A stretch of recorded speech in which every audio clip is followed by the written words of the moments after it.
বাংলাদেশের বেসরকারি submarine cable প্রকল্প নিয়ে চীন এবং যুক্তরাষ্ট্র রীতিমতো প্রযুক্তি যুদ্ধে নেমে পড়েছে। দুই পরাশক্তির এই ভূরাজনৈতিক লড়াইয়ে বিএনপি সরকার শ্যাম রাখি না কুল রাখি অবস্থায় পড়েছে।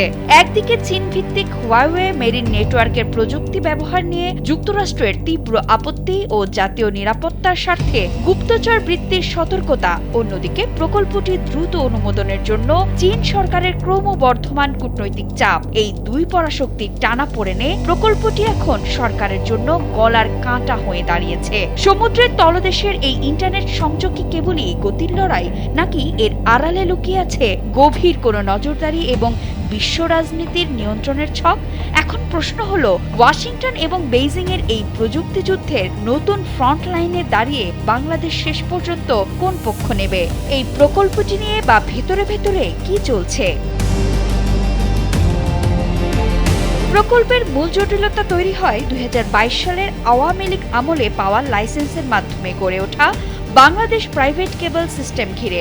দেশীয় তিনটি প্রতিষ্ঠানের কনসোর্টিয়াম সিঙ্গাপুর মিয়ানমার রুটের সিগমার কেবলের মাধ্যমে ১৩০০ কিলোমিটারের একটি শাখা কেবল যুক্ত করতে চায়। তবে মূল কেবলটির ঠিকাদার হিসেবে চীনা প্রতিষ্ঠান হুয়াওয়ে মেরিন নেটওয়ার্ক বা HMN টেক যুক্ত থাকায় বেঁকে বসেছে যুক্তরাষ্ট্র।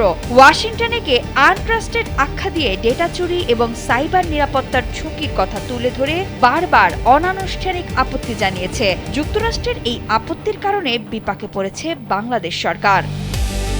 যুক্তরাষ্ট্রের এই কৌশলী বাধায় যখন স্বরাষ্ট্র, পররাষ্ট্র এবং গোয়েন্দা সংস্থা NSI থেকে মেলেনি চূড়ান্ত অনাপত্তি, ঠিক তখনই পাল্টা চাল চেলেছে বেইজিং। 5+ স্টার রেটিং প্রাপ্ত দেশের সর্বোচ্চ বিদ্যুৎ সাশ্রয়ী ওয়ালটন এসি স্মার্ট কমফোর্ট এখন নেক্সট লেভেলে। চীনা দূতাবাস থেকে চিঠি দিয়ে দাবি করা হয়েছে, সম্পূর্ণ বাণিজ্যিক ও আন্তর্জাতিক মানদণ্ড মেনে পরিচালিত এই প্রকল্পে অনাকাঙ্ক্ষিত বহিরাগত হস্তক্ষেপ করা হচ্ছে।